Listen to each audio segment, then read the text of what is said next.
Jury found Jonathan Renfro guilty of first-degree murder 2 years after shooting Coeur d'Alene Police Sergeant Greg Moore. In May of 2015, Moore stopped Renfro, who was walking through a Coeur d'Alene neighborhood.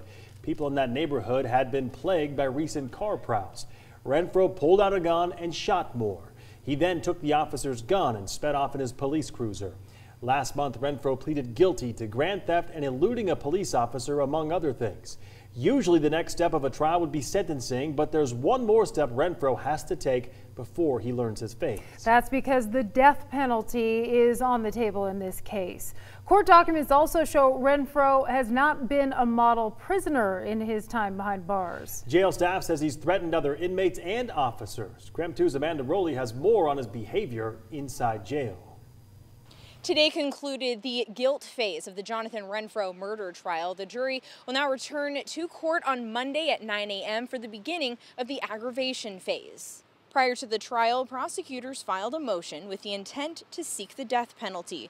In order for this sentence to be on the table, they'll need to prove in the second phase Renfro has potential to commit another murder. To do this, they could use evidence from Renfro's time in jail.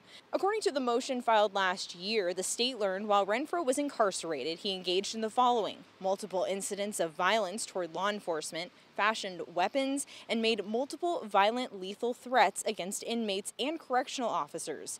The state also learned Renfro made plans to escape and harm correctional officers. He also justified his actions as being noble, claiming that cops will now think twice before being aggressive with individuals. Earlier this week, the judge told attorneys he will not be allowing evidence of any jail infractions or jail fights, but he will be allowing any evidence regarding Renfro's threats toward a correctional officer. Reporting from the Kootenai-County Courthouse, Amanda Rowley, KREM 2 News.